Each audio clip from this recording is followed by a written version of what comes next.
મારા મેલડીના ભક્તો હોય, મારા પ્રત્યે શ્રદ્ધા બેઠી હોય, મારા નામનો કદાચ કોઈના આંગણે ઝળકતો દીવો હોય, એ વારે થનારી માતા, શ્રદ્ધાથી વારે થનારી માતા, વિશ્વાસથી વારે રહેનારી માતા, અરે રે અલ્લે પલ્લે કોમો કરવાવાળી માતા, ડગલે પગલે અંબાળ કરે, અંબાળ અરે અંબાળ ડગલે પગલે અંબાર કરે, એની મોન કોણ ડગલા ભરનારી મહામાયા મેલડી, એવી મારી મેલડી ના રામ. દરેક ને મારા મેલડી ના રામ. દરેક મારા મેલડી ના વાલા ભક્તો, દરેક મારા મેલડી ના હરે રે મારા પ્રત્યે શ્રદ્ધા લઈ આવનારા મારા દરેક મારા વાલા ભાવિક ભક્તો, દરેક ને મારા ઉગતા પ્રભાતની મેલડી ના ખૂબ રામ કહેવા. રામના નામથી મારો દરબાર, મારું સાનિધ્ય, મારી શરૂઆત રામના નામથી, મારી પૂર્ણમૂર્તિ રામના નામથી. સકળ સંસારમાં ભરનારી એક રાજરાજેશ્વરી, એક મહામાયા મેલડી, જેને કદાચ અરે રે જે ભાવથી મોગી હોય એ મોગેનું અર્પણ કરવાવાળી, અરે રે જગત તો મોગવાથી આલે પટેલ, વગર મોગે આલનારી હું, અરે રે વગર મોગે મારા ભક્તોના વર્તા પૂરા કરવાવાળી એક રાજરાજેશ્વરી, એક પરમ પરમેશ્વરી, એક ઉક્તા પુરાણ વસુના ઉગવાળી, એક ઉક્તા બોરની મેલડી, મારી ઉક્તા પ્રભાતની મેલડી ના રામ. મારી ઉક્તા બોરની મેલડી ના રામ, મારા મેલડી ના રામ.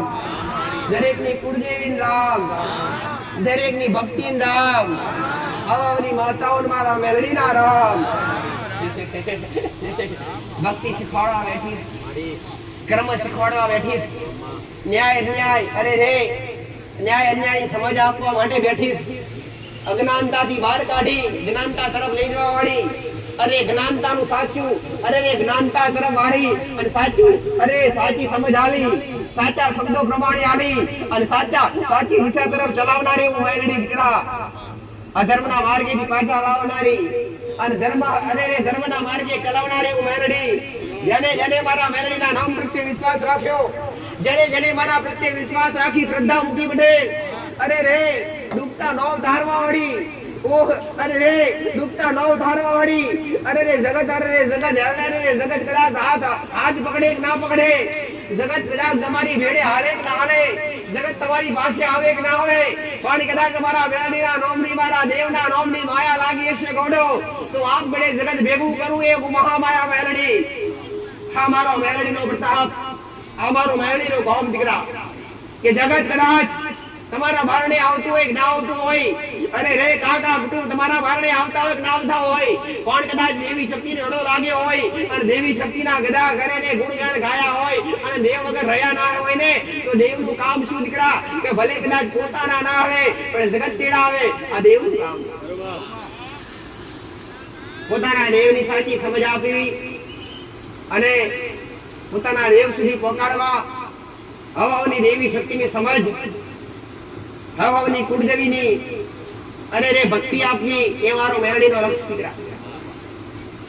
ગાદી પર રહેવાનું લક્ષ્ય મોટો હોય દીકરા, તો મારો મોટો લક્ષ્ય છે તમને હારા માર્ગે લાવવા પટેલ, અને હારા માર્ગે લાવી અધર્મ છોડાવડાવી અને ધર્મના પંથે ચલાવવા માટે અરે રે તમને સાચી શિક્ષા આપી, એ મારો મેલડીનો મોટામાં મોટો લક્ષ્ય. ઘણું શીખાય. મારા રોમે મને મેલડી એક નામ આપ્યું હશે, મારા રોમે મને માતાને જે અરે સત આપ્યું હશે, એ સત પ્રમાણે આજ મેં મેલડી એ મારો સતનો સદુપયોગ કરી અને મારા હજારો ભક્તોને તાર્યા છે દીકરા. જે મારા દ્વારે આવી અને જેને શ્રદ્ધા જોડી, જેને મારા પ્રત્યે વિશ્વાસ મૂક્યો, એને કદી ખાલી ઘોડે ખાલી હાથે જવા દીધા નથી. તો એક મહામાયા મેલડી દીકરા, કે જેને કદાચ મારા શબ્દનું પાલન કરી અને મારા શબ્દે જે અડી ગયા, જેને મારા શબ્દો સચ્ચે લાગી અને સચ્ચાઈ વાળા શબ્દો સાંભળી અને ખાલી સાંભળવાથી નહીં પણ સમજવાથી, જ્ઞાનની પ્રાપ્તિ તો સમજવાથી થાય દીકરા, ખાલી સાંભળવાથી નહીં. ખાલી સાંભળવા તો જગત સંભળાવે. આજ જ્યાં બેસશો ત્યાં પટેલ તમને સલાહ મળશે, સાથ ક્યારેય નહીં મળે. પટેલ જ્યાં બેસશો ત્યાં કદાચ તમે કમજોર હશો, તમે નોંધારા હશો, તમે દુખી હશો તો તમને સલાહ મળશે, બાકી સાથ કોઈ આપે નહીં પટેલ. પણ હું મેલડી સલાહ હારે હાર સાથ આપી અને તમારા લક્ષ્ય સુધી પહોંચાડનારી હું મહામાયા મેલડી દીકરા. સમજ તો આપું પટેલ, સલાહ તો આપું, પણ તમારી હારે હારે હેડવું. અને કદાચ તમે ભૂલા પડો ને, તમે ભૂલા પડો તો ગોળો તમને ભૂલા પડેલા પાછા વાળી લાવી અને સત્ય માર્ગે ચલાવવા માટે તૈયાર ને તૈયાર. પણ કદાચ આજ મારા મેલડીના ભાવિક બન્યા હોય, આગળવાળા ધામ પ્રત્યે તમારી શ્રદ્ધા, આગળવાળા ધામ પ્રત્યે તમારો વિશ્વાસ બેઠો હોય, વિશ્વાસ વગર તો કોઈ આવે નહીં દીકરા. દરેક વિશ્વાસ અને જે વિશ્વાસ ને આયા એમના દરેકના વર્તા પૂરા કર્યા છે પટેલ. કોઈના આજ કોઈના પૂરા થયા, કાલ કાલ કોઈના પૂરા થયા પટેલ. અરે કદાચ તમારા બાકીનો થોડો વિશ્વાસ રાખી, થોડી ધીરજ રાખજો પટેલ. ધીરજ છે ને તો ઘોડો પાતાળમાંથી કોરા ખોરી લાવી અને ગમે એવા તમારા દુઃખ છે. અરે રે જઈશ મારા રોમના ઘેર, મારો રોમ નહીં મળે ને તો જઈશ મારા શંકરના ઘેર, પણ સુખ આલ્યા વગર પાછી નહીં પડું. મહામાયા મેલડી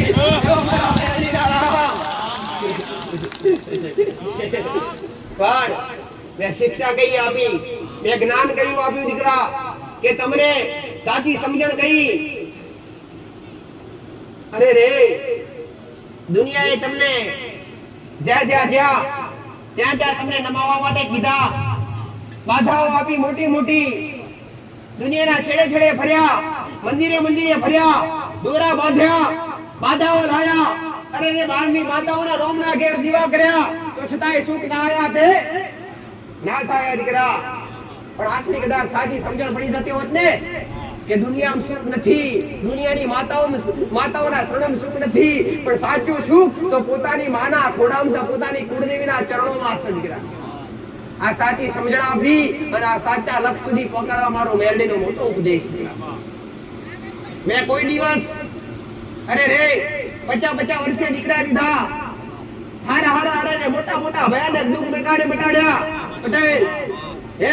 ના થતા કોમે મેલડીયા કર્યા, જેને કદાચ એન્ડ સર્વિસ પર લઈને આવ્યા હોય કે ડોક્ટરે ના પાડી હશે, જીવન મેં મેલડીએ ખાટલેથી બેઠા કર્યા. પણ તો છતાંય મેં મેલડીયા ગાદીએથી કદી એવું કીધું નથી જા ઘેર જઈને મારા નામનો દીવો કરજે.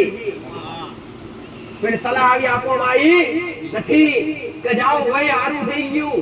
એટલે એવું નહીં પટેલ કે દર રવિવારે એ એવી તો કેટલી માનતાઓ આવતી હોય, એમાં 20 વર્ષ જૂનું દુઃખ મટી ગયું, કોઈ કે 30 વર્ષમાં 50 વર્ષ જૂનું માં જીવ જીવન તરફ થઈ ગયું. આ દયા આયા પછી સ્વર્ગ જેવું થઈ ગયું પટેલ. તો છતાંય આગળવાળા ધામમાંથી મેં મેલડી માતાએ તમારા સેવકો દ્વારા કદી કોઈ ભાવિકને એવી સલાહ આપવામાં આવતી નથી કે જાઓ આગળવાળાના દેવના નામનો, આગળવાળાની મેલડીના નામની કે આગળવાળાના ગોગા મહારાજના નામના ગેરદીને દીવા કરજો, ધૂપ કરજો, આવી સલાહ કોઈને આપવામાં આવી નથી અને ક્યારે આવશે પણ નહીં દીકરા. અને કરતા હોય તો કરતાય નહીં. આવો મેલડી સલાહ હાલો. કેમ? અરે રે તમારા માટે તો મારાથી ઊંચું સ્થાન તમારી કુળદેવીનું હોય દીકરા. તમારા માટે હું માતા મોટી નહીં, તમારા માટે તો તમારી ઘરની માં મોટી દીકરા. આવી સાચી સલાહ આપી અને તમારા દેવના ચરણોમાં, તમારી કુળદેવીના ચરણોમાં બેહાડવા એ મારું મેલડીનું મોટું લક્ષ્ય છે દીકરા.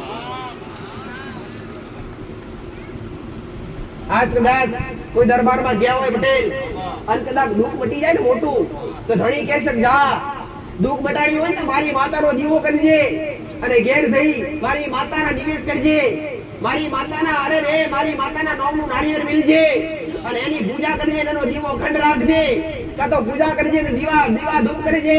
આવી સલાહ આપવામાં આવતી હોય ઘણી જગ્યાએથી. પણ આમાં તો કેટલાય ભક્તો ટવાઈ ગયા. મારો કહેવાનો અર્થ એ છે દીકરા પટેલ કે કોઈ બી જગ્યાએ તમે આસ્થા વિશ્વાસ રાખતા હોય, આવું માતા નથી કહેતી તમે આગળવાળા ધામ પ્રત્યે રાખતા હોય, બાકી તમારો ભાવ કોઈ બી જગ્યાએ હોય દીકરા, દરેક જગ્યાએ રહેવી શક્તિ. પણ જ્યાં જાવ ત્યાં સલાહ લઈ અને ગોળો અનુભવ કરી પસાર બેસી ગયો દીકરા. મારો કહેવાનો ભાવ અર્થ એ દીકરા પટેલ કે જગતની માતાઓને પૂજવાની જરૂર નથી, જગત કે દુનિયાની મેલડીને પૂજવાની જરૂર નથી. તમારે પૂછવી હોય તો તમારા ઘેર બેઠેલી તમારા બાપ દાદાનું ધર્મ હોય કે તમારી કુળદેવી હોય, એના દીવા કરો, એના ધૂપ કરો, ગોળો સેવા કરવી હોય તો ઘરમાં બેઠેલા મા બાપ ની કરો, અને અરે ભક્તિ કરવી હોય તો કુળદેવીના નામ ની કરો, અને માયા રાખવી હોય તો તમારા બાપ દાદા પૂજી જાવ હોય ને, જે ધર્મ હોય, કોઈની શિકોતર માતા હોય, કોઈની જબરી મેરડી હોય, કોઈની 84 કાતાની મેરડી હોય, કોઈની કૌડિયાર હોય, કોઈની સાઉન્ડ હોય, કોઈની બહુચર હોય, અરે રે ગોડો જે નામથી ઓળખતા હોય, જે નામથી પોતાની દેવી શક્તિને અરે જાણતા હોય, એ નામથી માયા લગાડો, એ નામથી વિશ્વાસ રાખો, અરે એ નામથી કામ રાખો, દુનિયાના નામથી નહીં દીકરા પટેલ. એટલે મારો કે કદાચ કહેવાય છે દીકરા કે એક મેળમાં બે તરવાર રહે, એક મેળમાં બે તરવાર કદી રહે નહીં. તો મારો કહેવાનો મોટો લક્ષ્ય દીકરા, મારો શબ્દ ઓળખજો દીકરા, કે કદાચ તમે કોઈ બહારની દેવી શક્તિ હોય, અને કદાચ કોઈ ભુવાની માતા હોય, અને કદાચ તમે હારું કરવા માટે કોઈ ભુવાના દ્વારા કહેવાથી કોઈ પરાઈ દેવી શક્તિનો તમારા ઘેર દીવો લાઈન કરતા હોય, તો શું તમારી માને ગમે ખરું? તમારી કુળદેવીને ગમે ખરું? હે પટેલ, એમાંય કદાચ પોતાની માનો ક્યારે દીવો ના કર્યો હોય, પોતાની કુળદેવીને કદી પૂજી ના હોય, પોતાની ઈષ્ટ દેવી હોય કે પોતાના તળનો દીવો હોય કે બાપ દાદાનું પૂજેલું ધર્મ હોય, એને કદી 5 ઓગરીના ટેરવી નિવેદ ના જમાડ્યા હોય પટેલ, હે અન કદાચ મારા જેવી મેરડીને તમારા ઘેર લઈ જઈ અને દીવાન ધૂપ કરો, તો તમારી દેવી શક્તિ કાઈ થાય કે ના થાય? તમારી માં ક્રોધિત થાય કે ના થાય? અરે રે તમારી માં ગુસ્સે થાય અને તમને અરે રે ગોડો વિનાશકારી અરે રે વિનાશ વાળા રસ્તે લઈ જઈ અને તમને તમારી બુદ્ધિ કાબૂદી કરી નાખે, તમારી કાબૂદી કરી નાખે, તમને ઉજવા ના દે, તમારા મગજ ફેરવી નાખે, અરે રે કઈ ધાર્યા કોમ ના થવા દે પટેલ. સુખ મળતું હોય તો અગાઉ પાછું જાય, પણ દુઃખ આવે નહીં દીકરા પટેલ. એટલે મારો કહેવાનો ભાવ છે કે કદાચ વિશ્વાસ રાખવો હોય અને શ્રદ્ધા બાંધવી હોય તો પોતાની મા પ્રત્યે, પોતાના દેવ પ્રત્યે. કોઈનું ઘરે એવું બાકી નથી, કોઈની પેઢી એવી બાકી નથી. હે સનાતન ધર્મની અંદર ભગવાન પોતે પરમાત્માએ જેને આ પૃથ્વી પર મૃત્યુ લોકમાં પરમાત્માએ કૃષ્ણે જન્મ લીધો, ભગવાન રામે જન્મ લીધો પટેલ. એવા તો કેટલાય ભગવાને અવતાર, વિષ્ણુના એવા તો કેટલાય અવતાર પટેલ, પણ જેને આ મૃત્યુ લોકમાં જન્મ લીધો, સનાતન ધર્મની અંદર કદાચ જેને કદાચ માના કુખેથી જન્મ લીધો ને, એને કુળદેવી લાગે ને આજ પણ પટેલ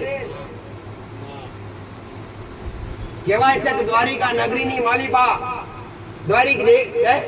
દ્વારિકા દેશનું મંદિર, ભગવાન કૃષ્ણ પરમાત્મા બેઠો છે, એના માથેની કુળદેવી બેઠી છે. પટેલ કોયલા ડુંગરવાળી હરસિદ્ધિ, જેના કણનો દિવસ, એટલે જો કદાચ પોતે ભગવાનને, પોતે પરમાત્માને જો કુળદેવીની જરૂર પડી હોય તો તમે તો એક ખાલી સાધારણ મનુષ્ય છો દીકરા. કુળદેવીના સહારાની તમને પહેલી જરૂર પડે દીકરા. કુળદેવી કોને કહેવાય અને કુળદેવી કેવી રીતે લાગે? અરે રે બધી માતાઓ તો ગોળો કદાચ કોકણી કદાચ માતા અરે રે કોકના પલ્લે આવી હોય, કાં તો કોઈ લાયા દીવા કર્યા હોય પટેલ, પણ કુળદેવી કદી લાવવામાં નથી આવતી. બધી માતાઓ વડીલો લાઈન ભેગી કરતા હોય પટેલ, એ બાધાએ લાયા હોય, કોઈના કોઈ કારણે આવી હોય એને વિહારી હોય. તમે લાઈન તમારી માતાઓને વિહારતા હોય, પણ તમારી કુળદેવી જ્યારે તમારા કુળમાં હોય ત્યારે તમને મનુષ્ય અવતાર મળતો હોય, તમારી કુળદેવી તમને લાવતી હોય. એ તમારી માં મહાન છે, તમારી દેવી શક્તિ મોટી છે. એ શક્તિનું સ્વરૂપ કોઈ બી હોય, એ શક્તિનું સ્વરૂપ કોઈ બી હોય, એ શક્તિ કોઈ બી હોય, ચાહે તમે જે કોઈ નામથી ઓળખતા હોય પટેલ, પણ કદાચ પોતાની માનો છેડો મેલીએ નહીં, પોતાની કુળદેવીથી વેગળા થઈએ નહીં. અરે રે કદાચ દુનિયામાં ફરવાના વારા આવે, દુનિયામાં ભટકવાના વારા આવે ને, તો સમજી લેજો કુળદેવી નારાજ. દુનિયામાં કદાચ ભીખ મોગવા કાઢે અને દુનિયા મને ઠેર ઠેર ભટકાવે ને, તો કુળદેવી રાજા જ્યાં સુધી રાજ્ય હોય ને પટેલ, ત્યાં સુધી પ્રજા કદી દુખી થાય નહીં. અને જ્યારે રાજા દુખી થાય ને તો પ્રજા કદી સુખી ના હોય, આવું મારું મેરડી માતાનું કહેવું છે. જેના જેના કણમાં પટેલ ને માતાએ કુળદેવીનું મહત્વ ખૂબ મોટું સમજાયું છે. કેમ કે એ મહત્વની વસ્તુ છે. અહીંયા આ સાનિધ્યની માલિકા આગરવાડા ધામ પ્રત્યે પટેલ આવનારા જેટલા પણ ભક્તો એમને દરેકને ખ્યાલ છે, એમને દરેકને ખબર કે અહીંયા કોઈ બાધા આપવામાં આવતી નથી, કોઈને દોરા ધાગા બંધાવવામાં આવતા નથી પટેલ હે. અને કોઈને અહીંયા કોઈ જાતની વિધિ વિધાન કરાય દુઃખ મટાડવાનો અરે રે વાયદો કરાવવામાં આવતો નથી. અહીંયા તો શ્રદ્ધા રાખે, સાચો વિશ્વાસ રાખે અને હૃદયથી ખાલી બે હાથ જોડે પટેલ અને હૃદયથી કદાચ પોતાના મનથી મોનતા રાખે ને એના વર્તાવ પૂરા કરવા વાળી મેરડી માતા એકવાર ટવકાર કરે, સાચા હૃદયથી ઓકારો કરે, અરે રે જીભ બોલે કે ના બોલે પણ તમારી આત્મા બોલે કે માં આ જોવો છે, આના કારણે દુખી છીએ, અરે રે તમારી આત્માનો આજ તમારો મારો મેરડીનો તાર એક થાય ને તો તમારું જીવન બગડેલું સુધારી નાખવું એવું મહામાયા મેરડી. એ કળિયુગની કાળી નાગણ, એ કળિયુગમાં જાગતી જ્યોત થઈ વહેનારી, અરે હે રાજા રાવણનું પતન કરવા વાળી એક મહામાયા મેરડી, મારા મેરડીના રામ રામ રામ. રમત્યાર માતા પટેલ ધૂળવાળો 100 પણ માતા જાજો હોય પણ ધૂળતી નથી. અને અહીંયા ધૂળતા હોય એનાથી હું મેરડી વેગણી.